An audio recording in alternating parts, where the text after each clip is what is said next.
It was a book that I was reading, and I'm always wondering how we can get students to be more accountable for their own learning.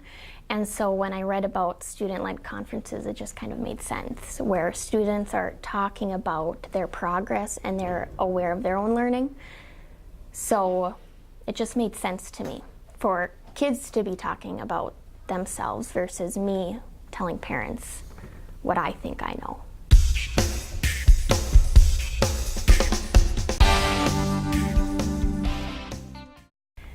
What I loved about this was students cared what was going into their portfolios, and it was so fun because before they would start their conference, I had parents and whoever they invited stay out in the hall, and I had them in the classroom, and some of them would write math problems up on the board, or they would just get ready for whatever they were going to do. And I would ask them, how are you feeling? And a lot of them said, you know, I have the butterflies, I'm feeling nervous. And I think that's what made it so successful, because they cared about their product, even if it was just mom and dad, who they talked to all day, every day. But sharing their learning and being accountable for it raised it to a high stakes product.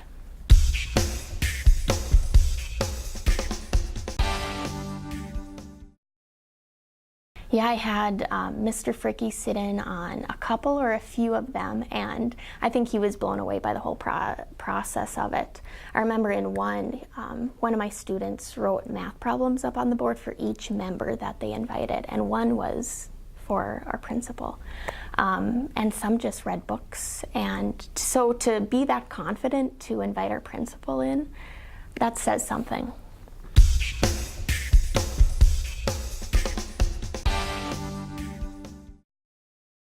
I didn't have any parents want to speak to me privately. We just kind of had it be an open conversation, which was really great, I think, for the students to see too, how that goes. And what I'm saying to you is what I say to your parents, that it's just this open relationship.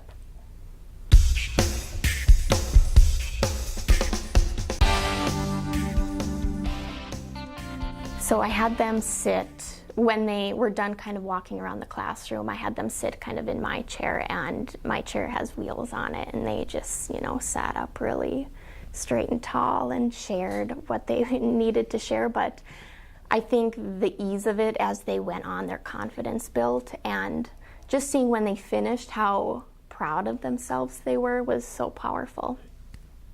And I want to say too that I sent home test scores, MAP scores, to the week before our conference. And I said to parents too, if you want to bring these, if you want to discuss these, great. But I'm more so invested in your child as a learner. And I didn't have any parents want to discuss their progress reports or MAP scores. Well,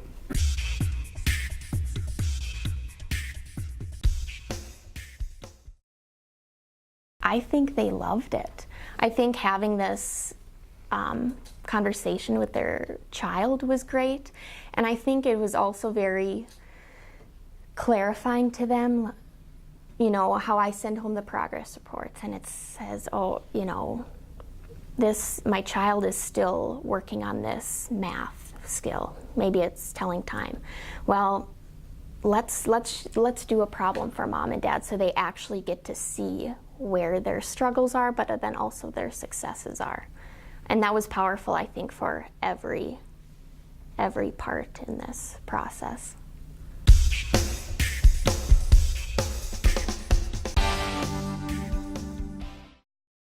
One of the kind of non-negotiables I had with the portfolio is something that they're still working on and wanting to grow on.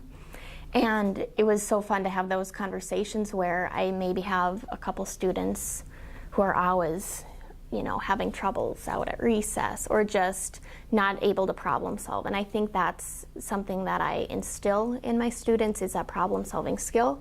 So it's nice to have them take the lead in it. They have to figure it out for themselves. If they need something, I can help, but I want you to take the initiative in that.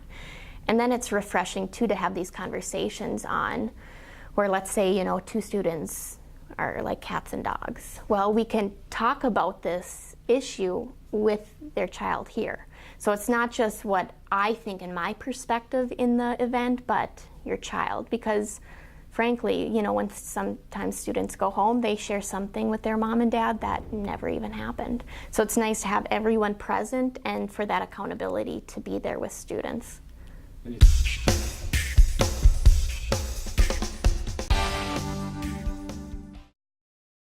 Personally, I don't think I would do traditional conferences again. I will always do student-led, and I'm so excited to do this now, starting first day of school.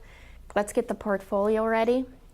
Let's collect some data and figure out where we're at in the beginning, so students are aware where they're at in their learning continuum, so that they can come, you know, spring conference and be like, wow, this is where I was at. This is what my writing looked like. This is what I was interested in on day one. Because yes, it's powerful for me and for the parent, but I think more so for the student too, to take that accountability. That yes, I care about your success, but you should care equally, if not more.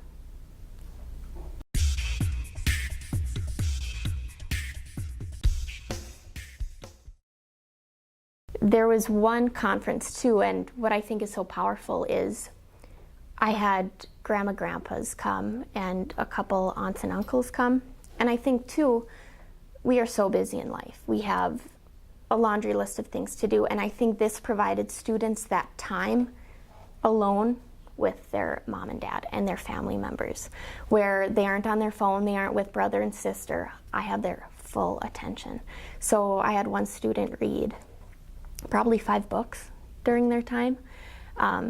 Another funny story is I had one student, and he had, I think, 6 people at the table, and at the end of it he goes, I have a surprise.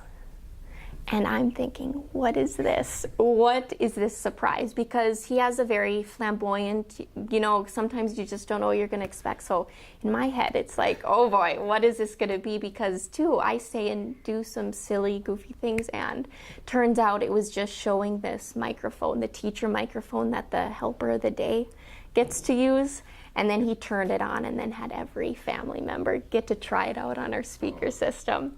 So I think we're just building memories, and I think it's great too. Grandma and grandpa are invited to, you know, music programs and sporting events. Why not to their academics?